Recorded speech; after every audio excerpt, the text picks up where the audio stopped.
Good morning student. आज हम लोग इस वीडियो में इस लेसन के एग्जाम्पल नंबर 23 के अलावा और 3 क्वेश्चंस करेंगे। इट मीन्स 4 क्वेश्चंस इस वीडियो के थ्रू मैं आपको करवा रहा हूँ। देन आप लोगों की 4 क्वेश्चंस थोड़े से टफ है। आपको ये वीडियो पूरा देखना पड़ेगा, तब जाके ये वीडियो समझ में आएगा, ये क्वेश्चन समझ में आएंगे और ये चैप्टर अब क्लोज हो जाएगा आप लोगों का। एग्जाम्पल नंबर 23 है, मर्चेंट क्लब का प्राप्ति भुगतान खाता रिसिप्ट एंड पेमेंट अकाउंट दिया है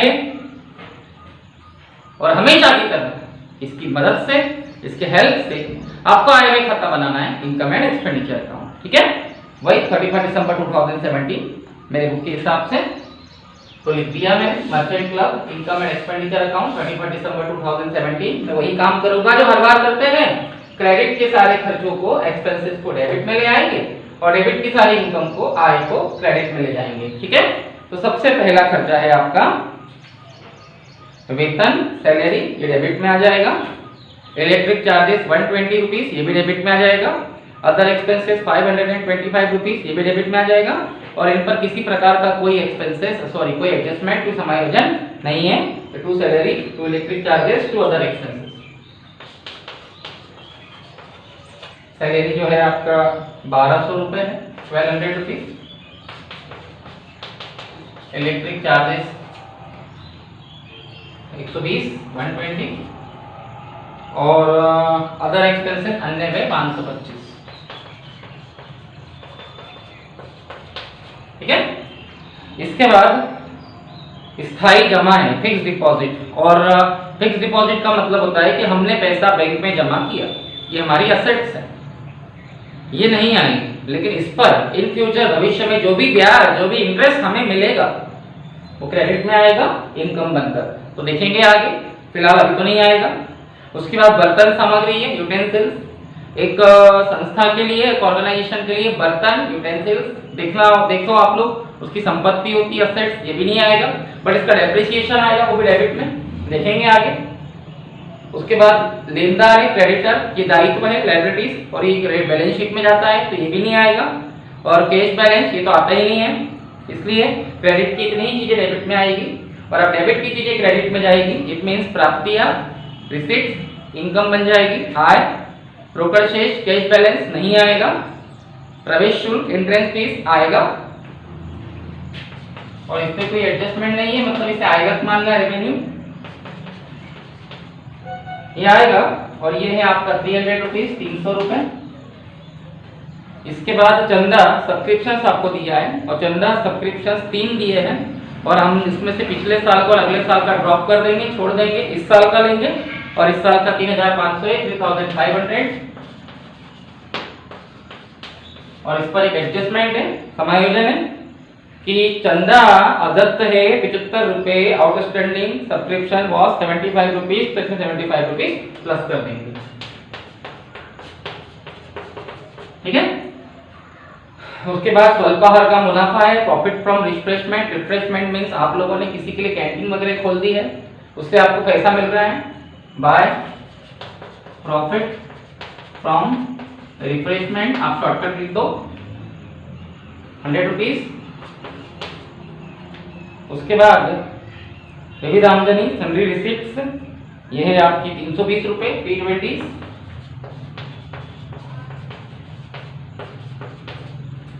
उसके बाद हो गया। समायोजन की बात करें, एडजस्टमेंट की, तो 1 जनवरी 2017 को 1 जनवरी 2017 संपत्ति और दायित्व दिए गए हैं, असेट्स और लायबिलिटीज दी गई है और असेट्स और लायबिलिटीज 1 जनवरी की हो या 31 दिसंबर की, उनको एडजस्ट करके बैलेंस शीट में डाला जाता है और हम बैलेंस शीट नहीं बना रहे, इसलिए आप इन संपत्ति और दायित्व पे ध्यान नहीं देंगे। वैसे बर्तन है, यूटेंसिल्स 800 रुपए के, फर्नीचर है 2500, 2500 का, स्टोर से 350 के और लेनदार क्रेडिटर 1200 के हैं, ये सब बैलेंस शीट में जाते हैं। उसके अलावा 31 दिसंबर 31 दिसंबर के दिन भी आपको स्टोर से दिए हैं 700 रुपए, यानी साल के एंड के स्टोर से, ये भी बैलेंस शीट में जाएंगे, इसका भी एडजस्टमेंट करने की जरूरत नहीं है। ठीक है, आगे लिखा है लेनदार 550, क्रेडिटर 550, ये दायित्व है, लायबिलिटीज, ये बैलेंस शीट में जाता है। उसके बाद स्थायी जमा का ब्याज, इंटरेस्ट ऑन फिक्स डिपॉजिट, आपने जो बैंक में फिक्स डिपॉजिट किया था उसका इंटरेस्ट आपको मिला तो आपकी इनकम है, क्रेडिट में जाएगा। 25 रुपीज। उसके बाद फर्नीचर पे 10% डेप्रिसिएशन लगाना है। तो सबसे पहले आपको देखना पड़ेगा कि आपके पास कितने का फर्नीचर है। 1 जनवरी के दिन आपके पास 2500 का फर्नीचर था, उसके अलावा कोई और फर्नीचर नहीं है। 2500 का 10% फर्नीचर तो नहीं आएगा, बस उसका 10% डेप्रिसिएशन आएगा। तो डेप्रिसिएशन ऑन फर्नीचर 250 रुपीज। और आपको बर्तन सामग्री पर, यूटेंसिल्स पर 15% डेप्रिसिएशन लगाना है। तो बर्तन, यूटेंसिल्स रिसिप्ट एंड पेमेंट में देखिए आप 200 रुपए के हैं और 1 जनवरी के दिन 800 रुपए के हैं। मीन्स आपके पास पहले से यूटेंसिल्स पड़े हुए हैं, बर्तन पड़े हुए हैं 800 के 1 जनवरी के, और रिसिप्ट एंड पेमेंट में 200 के दिए, मतलब आपने 200 रुपए के 200 रुपीज के और खरीदे हैं, जिसका मतलब आपके पास टोटल बर्तन 1000 रुपए के हो गए। और बर्तन पर डेप्रिसिएशन लगाना है, यूटेंसिल पर डेप्रिसिएशन लगाना है 15%, तो 1000 का 15% 150 रुपए आ जाएगा। ठीक है, यूटेंसिल।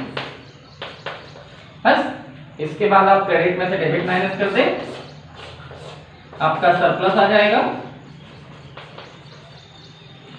यहां आ जाएगा आपका 2075। ओके, हो गया, सिंपल सा क्वेश्चन है। असेट्स और लायबिलिटीज 1 तारीख की हो या 31 तारीख की। फर्नीचर, बर्तन, स्टोर्स और क्रेडिटर, ये असेट्स और लायबिलिटीज है, ये नहीं आएगी। ठीक है, पर फर्नीचर का 10% डेप्रिसिएशन और यूटेंसिल्स दोनों मिलाकर ऊपर वाले 200 और नीचे वाले 800 800 1000 रुपए का 1000 का 10% 150 रुपीज आ जाएगा। ओके, स्क्रीनशॉट ले लीजिए। अब हम आपकी किताब का, आपकी बुक का क्वेश्चन नंबर 33 करने जा रहे हैं, भारतीय जिमखाना क्लब का।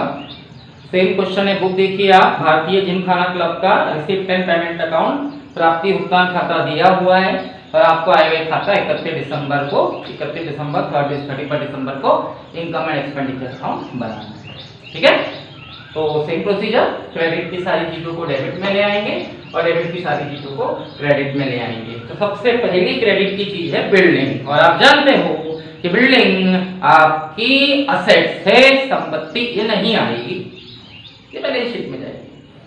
उसके बाद है चतुष्कोण खेल प्रतिद्वंदिता का व्यय, क्वाड्रेंगुलर मैच एक्सपेंसेस, मतलब इस जिमखाना क्लब ने एक गेम, एक खेल आयोजित करवाया, ऑर्गेनाइज करवाया। चतुष्कोण खेल प्रतिद्वंदिता, क्वाड्रेंगुलर मैच एक्सपेंसेस, उसके ऊपर इन्हें कुछ खर्चा हुआ। और मतलब ये स्पोर्ट्स ऑर्गेनाइजेशन है, खेल वगैरह करवाता है, सुना होगा आपने, खंडवा में भी एक जिमखाना क्लब है। तो इन्होंने एक चतुष्कोण खेल प्रतिद्वंदिता का आयोजित करवाई, ऑर्गेनाइज करवाया, और उस पर इन्हें कुछ खर्चा हुआ। तो डेफिनेटली खर्चा डेबिट में आना चाहिए, 101% डेबिट में आना चाहिए, बट नहीं आएगा। अब क्यों नहीं आएगा? क्योंकि इस खेल के लिए, इस स्पोर्ट्स ऑर्गेनाइजेशन के लिए एक फंड बना हुआ है। आप देखिए डेबिट में चतुष्कोण खेल प्रतिद्वंदी फंड, क्वाड्रेंगुलर मैच फंड मिला 10,000 रुपए। यानी इस खेल के लिए इस ऑर्गेनाइजेशन ने, इस संस्था ने, इस क्लब ने 10,000 का एक फंड बना के रखा हुआ है। यानी उस फंड में से ही ये व्यय किए जाएंगे, ये एक्सपेंसेस किए जाएंगे। इसलिए ये सामान्य खर्चा, नॉर्मल एक्सपेंसेस नहीं माना जाएगा, क्योंकि इसके लिए एक फंड बना हुआ है, इसलिए ये भी नहीं आएगा। ठीक है, उसके बाद फर्नीचर हमारी संपत्ति, असेट्स, ये भी नहीं आएगा। सैलरी आएगा 100% टू सैलरी, सैलरी 2100 रुपए दिया है, 2100, और इस पे एक एडजस्टमेंट है कि सैलरी 170 रुपए आउटस्टैंडिंग है, 170 रुपीज अदत्त है, आउटस्टैंडिंग है, प्लस कर दे।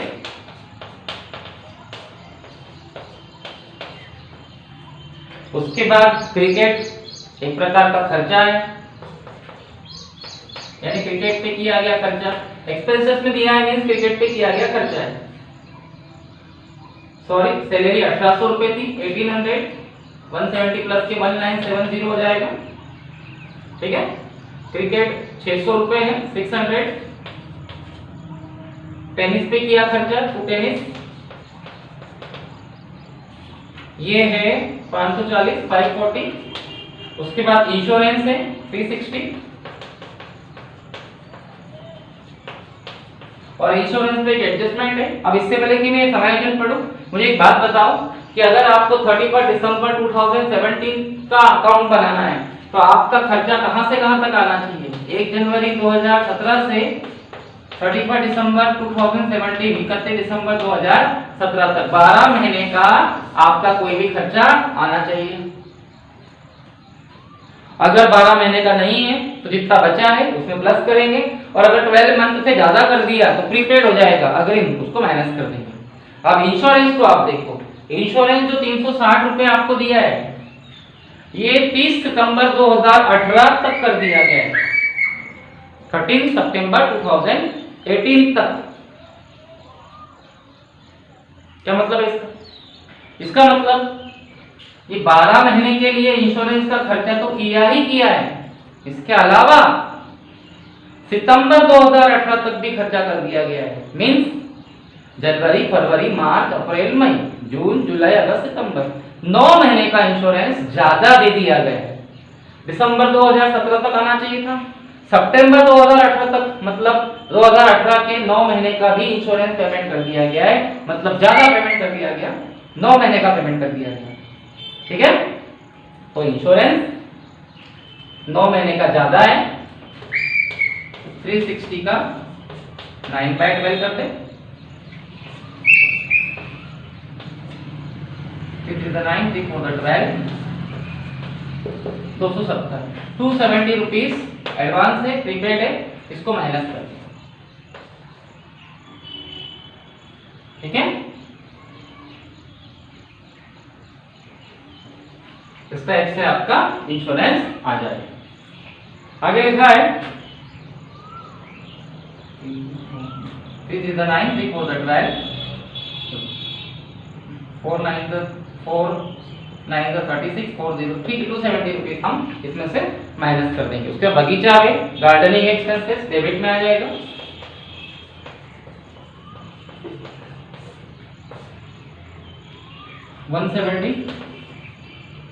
स्टेशनरी डेबिट में आ जाएगा 30 रुपए 30 रुपीज और इनपे कोई एडजस्टमेंट नहीं है। पोस्टेज एक्सपेंसेस डेबिट में आ जाएगा 250 रुपीज। अन्य वे अदर एक्सपेंसेस डेबिट में आ जाएगा 150 रुपीज। उसके बाद इन्वेस्टमेंट नहीं आएगा, ये हमारी एसेट्स है, और कैश बैलेंस भी नहीं आएगा। फिर आप क्रेडिट की चीजों को डेबिट में लेके आए। क्रेडिट की पहली चीज है दान, डोनेशन, ये आएगा। आजीवन सदस्यता शुल्क, लाइफ मेंबरशिप फीस, ये भी आएगा। चतुष्कोण खेल प्रतिद्वंदी फंड एक प्रकार का लायबिलिटी से नहीं आएगा। लेकिन आप देखिए आपकी बुक में ये जो क्रेडिट की चीजें डेबिट में लाने के बाद डेबिट की चीजें क्रेडिट में ले जाओगे तो डेबिट की शुरू की 3 चीजें नहीं आएगी। अब आप बोलेंगे सर क्यों नहीं आएगी? क्योंकि जो आगम प्राप्तियां है, रेवेन्यू रिसीप्ट, मैंने बोला था हाईवे खाते में इनकम एंड एक्सपेंडिचर में आगम प्राप्तियां आती है, रेवेन्यू रिसीप्ट, और ये तीनों चीजों के बारे में कुछ नहीं लिखा है। इसका मतलब ये आगम है, रेवेन्यू है, ये आनी चाहिए। लेकिन आगम प्राप्तियां, रेवेन्यू रिसीप्ट इसके नीचे से स्टार्ट होगी। इसका मतलब ये तीनों पूंजीगत कैपिटलाइज, इसका मतलब ये निकल के आता है। ठीक है, इसलिए ये तीनों नहीं आएगी क्योंकि आगम रेवेन्यू इसके नीचे से स्टार्ट हो रही है। तो सबसे पहले चंदा है, सब्सक्रिप्शंस, ये आएगा।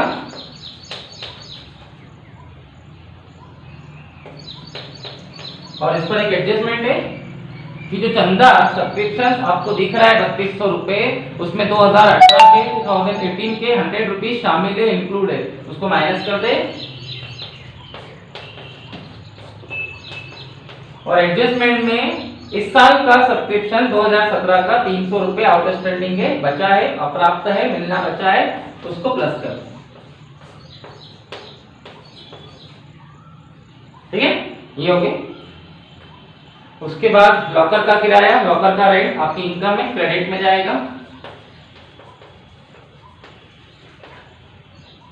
100 रुपीज। इंटरेस्ट बाय इंटरेस्ट ये भी 100 है। अन्य खेल आगम अदर मैच रिसीप्ट, यानी आपने जो मैच करवाया उससे आपको पैसा मिला, ठीक है, बाय क्रिकेट, इससे 400 रुपये मिला, 400 bye sundry expenses, sundry receipt 50 रुपये, 50 रुपीज बाय टेनिस, यानी आपको टेनिस के गेम से पैसा मिला, ये 350 है। और बाय बिलियर्ड, बिलियर्ड में से बिलियर्ड एक गेम होता है, उसको ऑर्गेनाइज करा के आपको पैसा मिला 200 रुपये। इसके अलावा क्रेडिट का टोटल लगा दे और उसमें डेबिट माइनस करके आपका सरप्लस आ जाएगा, और आना ही चाहिए, वो आ जाएगा आपका 800 रुपीज, 800 रुपये, ठीक है। इसको स्क्रीनशॉट ले सकते हो।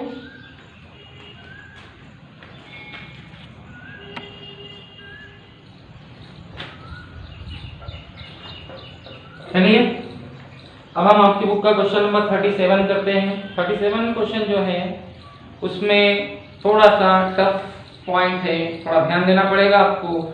मनोरंजन क्लब का रिसीप्ट एंड पेमेंट अकाउंट दिया हुआ है, आप अपनी बुक सामने रखिए, बुक को सामने रखकर ही आप वीडियो देखिए। मैं कई बार बोल चुका हूँ, मनोरंजन क्लब का रिसीप्ट एंड पेमेंट अकाउंट आपको दिया है, इनकम एंड एक्सपेंडिचर अकाउंट बनाना है। क्रेडिट की सारी चीजें डेबिट में आ जाएगी और डेबिट की सारी चीजें क्रेडिट में आ जाएगी। प्राप्तियां इनकम बन जाएगी, आय रिसीप्ट इनकम बन जाएगी, और सारे भुगतान, सारी पेमेंट वे बन जाएगी एक्सपेंडिचर।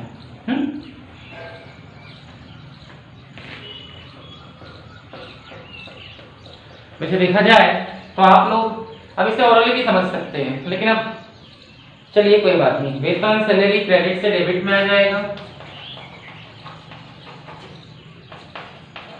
शायद इस पे एक एडजस्टमेंट है, सैलरी पर कोई एडजस्टमेंट हो तो देख लेते हैं। हाँ यस, अदत्त वेतन 200 रुपए का प्रावधान करना है, आउटस्टैंडिंग सैलरी 200 रुपीज है ना, तो प्लस कर देंगे, आप लिख देना आउटस्टैंडिंग।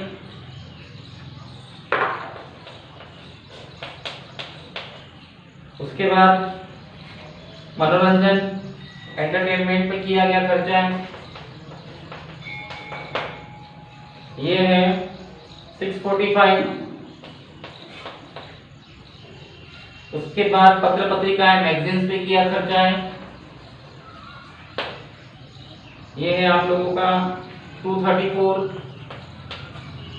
उसके बाद दैनिक समाचार पत्र, डेली न्यूज़पेपर,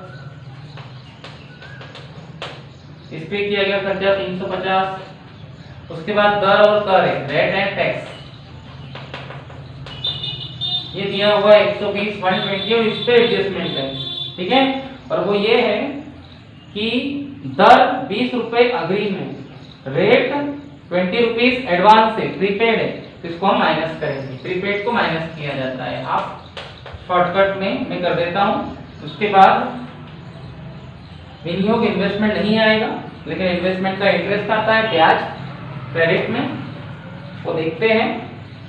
उसके बाद लेखन सामग्री है, प्रिंटिंग एंड स्टेशनरी, डेबिट में आएगा, ये आपको दिया हुआ है 241, 241। उसके बाद सावधि जमा है, सावधि जमा मतलब फिक्स डिपॉजिट 2.5%। इसका मतलब आपने बैंक में पैसा जमा किया है, और अगर बैंक में पैसा जमा किया है तो ये हमारी संपत्ति है, असेट्स, ये नहीं आएगा। और जो आदमी बैंक में पैसा जमा करता है उसको इन फ्यूचर भविष्य में ब्याज मिलता है, इंटरेस्ट। अब इसके साथ 2.5% लिखा है, इसका मतलब इस पर 2.5% ब्याज मिलेगा, इंटरेस्ट मिलेगा, ठीक है। देखते हैं, अगर पैसा जमा करवाया है 1000 रुपए, ये 1000 रुपीज फिक्स डिपॉजिट है, सावधि जमा, ये नहीं आएगा। इसका मतलब आपने बैंक में पैसा जमा किया है, लेकिन इस पर 2.5% लिख रहा है, मतलब इस पर आपको 2.5% ब्याज मिलेगा, इंटरेस्ट। पॉइंट घटाओ, 0 बढ़ाओ, 25 रुपए ब्याज आपको मिलेगा, और ये क्रेडिट में आ जाएगा bye interest on fixed deposit. जब उस पर 2.5% लिखा है, इसका मतलब आपको उस पर 2.5% इंटरेस्ट मिलेगा। उसके बाद है क्रेडिट की चीजें डेबिट में आ गई है, और अब डेबिट की चीजें क्रेडिट में जाएगी तो सबसे पहले रोकड़ शेष है, कैश बैलेंस, ये तो आता नहीं है, ठीक है। दोनों रोकड़ शेष, दोनों कैश बैलेंस नहीं आएंगे। उसके बाद चंदा आएगा, सब्सक्रिप्शंस, ये आपको दिया है 4188 4188 और इस पर एक एडजस्टमेंट है और वो ये है कि क्लब में 450 सदस्य हैं। क्लब हैज 450 मेंबर्स और प्रत्येक सदस्य 10 रुपए चंदा देते हैं। ईच मेंबर पे 10 रुपीज फीस। इसका मतलब 450 इंटू 10 करने पर हम पाते हैं कि हमें 4500 रुपए चंदा मिलना चाहिए इस साल का और मिला है 4188। इसका मतलब अभी भी चंदा सब्सक्रिप्शन मिलना बाकी है। कितना मिलना बाकी? इतना मिलना चाहिए, इतना मिला है, ठीक है, मतलब 312 रुपीज अभी आपको सब्सक्रिप्शन इस साल का मिलना बाकी है, उसको प्लस कर दीजिए 4500। उसके बाद 2016 के 85 रुपए चंदे के प्राप्त हुए हैं और 20 रुपए अभी लेना शेष है और 2018 के 103 रुपए अग्रिम प्राप्त हुए। मतलब वो आपको जो इन्फॉर्मेशन दे रहा है कि 2016 का 85 रुपीस आपको एडवांस मिला है और 20 रुपीस मिलना बाकी है, तो क्या ये इसमें इंक्लूड है? सबसे पहली बात तो ये जो एडजस्टमेंट पढ़ रहा हूं मैं ये 2016 का है, 2016 का, और हमने 2016 का चंदा सब्सक्रिप्शन छोड़ दिया तो उसका एडजस्टमेंट क्यों ले? हमें 2016 के चंदे से मतलब ही नहीं है कितना मिला, कितना मिलना बाकी है। वो बोल रहा है कि 2016 का 85 रुपीस मिला है बट इसमें इंक्लूड तो नहीं है ना। अगर इसमें शामिल होता तो हम उसको माइनस कर देते, ऐसा कुछ लिखा तो नहीं है। 2016 का है, शामिल है, इंक्लूड है तो माइनस कर देते, पर ऐसा कुछ भी नहीं लिखा है। इसका मतलब इसको हम छोड़ देंगे। और 2018 का 103 रुपए मिला, इसको भी छोड़ दो। देखिए अगला और पिछला सब्सक्रिप्शन अगर इसमें शामिल है, इंक्लूड है, ऐसा लिखा है तो माइनस करेंगे और अलग से दिया है तो छोड़ देंगे। यहाँ ऐसा कुछ लिखा नहीं है, मतलब इसमें इंक्लूड नहीं है तो इसको छोड़ दो। 16 का भी छोड़ दो और 18 का भी छोड़ दो, चाहे मिला हो चाहे मिलना बाकी हो, ठीक है। हाँ, अगर वो दोनों चंदे सब्सक्रिप्शन इसमें इंक्लूड होते तो हम इसको माइनस कर देते। आगे लिखा है, आगे है आपका चंदे के बाद दान, डोनेशन। ये है आप लोगों का 1200 रुपए, 1200 रुपीज। और देखिए इस पे एडजस्टमेंट है और वो ये है कि दान में 150 रुपए 18 के शामिल है, डोनेशन में 150 रुपीज 18 के इंक्लूड है। यहां लिखा है इंक्लूड है, शामिल है, तो इसको माइनस कर दिया, ठीक है।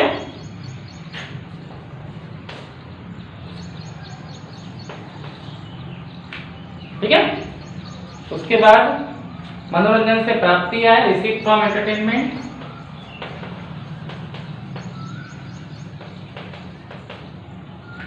$877 और उसके बाद ब्याज है, इंटरेस्ट 80 हो गया। एडजस्टमेंट की बात करें तो एडजस्टमेंट में लास्ट में 15,000 का भूमि और भवन है, 15,000 की लैंड और बिल्डिंग है, ये तो नहीं आती है हमारी असेट्स में, और 1150 रुपीज का फर्नीचर है, ये भी नहीं आएगा, लेकिन इन पर डेप्रिसिएशन आएगा। तो लैंड और बिल्डिंग जो है 15,000 की है, उस पर आपको 2% डेप्रिसिएशन लगाना है, ठीक है। तो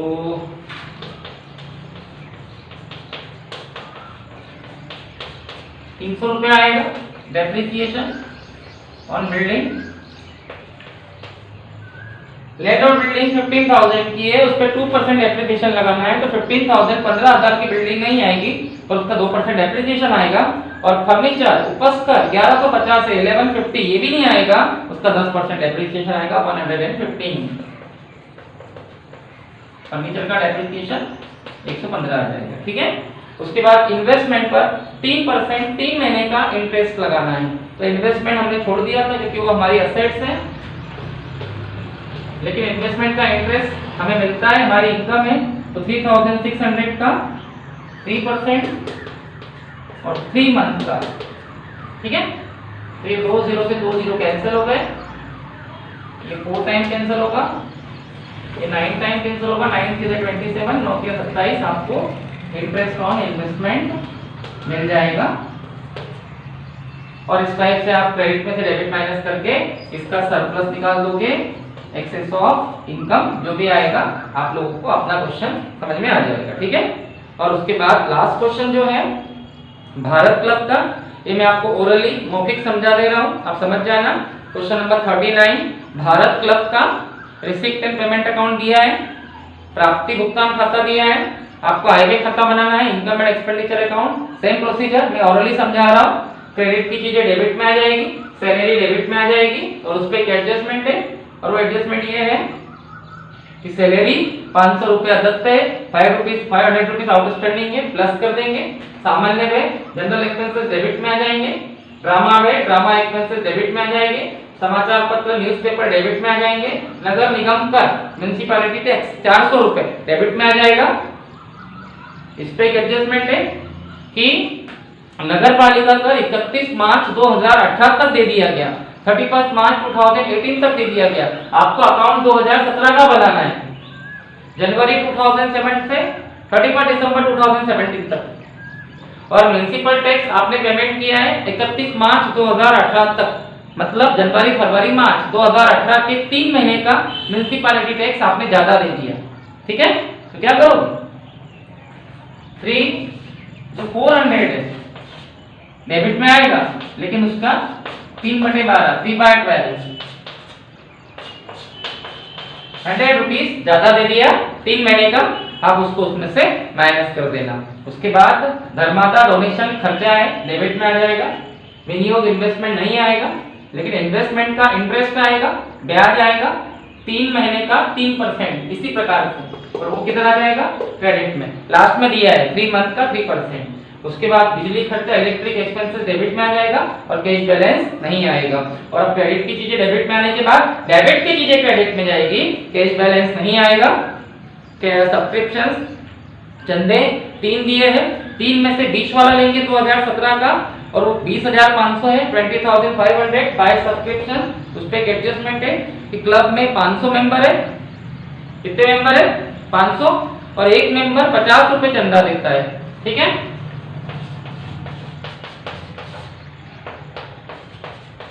यानी आपको 25,000 चंदा मिलना चाहिए, सब्सक्रिप्शन मिलना चाहिए, और है कितना 20,500 बट 20,500 यानी 4,500 रुपए 4,500 रुपीज सब्सक्रिप्शन मिलना बाकी है, उसको सब्सक्रिप्शन में प्लस कर देंगे, ठीक है। ये तो होगी 2017 की बात। और 2016 का 500 रुपीज अभी बकाया है, 2016 का 500 रुपीज आउटस्टैंडिंग है, तो रहने दो, हम 2017 का लेते हैं। 2016 के चंदे से सब्सक्रिप्शन से हमें कोई लेना देना नहीं है, चाहे मिला हो चाहे मिलना बाकी हो। उसके बाद डोनेशन आएगा क्रेडिट में 6,550 6,550, बट आगे लिखा है कि इस पे एक एडजस्टमेंट है कि 1,000 रुपए दान का वचन मिल चुका है, डोनेशन का 1,000 रुपीज प्रॉमिस हो चुका है, हमें लोगों ने प्रॉमिस किया पर अभी तक प्राप्त नहीं हुआ, बट नॉट रिसीव्ड, तो डोनेशन मिलना बाकी है, डोनेशन में प्लस कर देंगे। उसके बाद ड्रामा टिकट बेचे, आपकी इनकम हुई, क्रेडिट में आएगा, और रद्दी कागज बेचे, सेल्स ऑफ वेस्ट पेपर, आपकी इनकम, ये भी क्रेडिट में आ जाएगा। और ये आसान सा क्वेश्चन है। उसके अलावा नीचे जो एडजस्टमेंट दिया है उसमें बिल्डिंग दी है 50,000 की, बिल्डिंग तो नहीं आएगी, तो 50,000 का 5%, 50,000 का 5%, 2,500 रुपए 2,500 रुपीज डेबिट में आ जाएगा डेप्रिसिएशन बनकर, ठीक है। ये आपका क्वेश्चन नंबर 39 हो गया भारत क्लब का, और अब आपको आसानी से कर सकते हो। तो मैं एक क्वेश्चन आपके छोड़ता हूँ 39, क्या आप कर सकते हो, यस और नो कमेंट में कर दीजिए, ठीक है। और आंसर ना आने पर मुझसे डिस्कस कर सकते हैं आप लोग, ठीक है।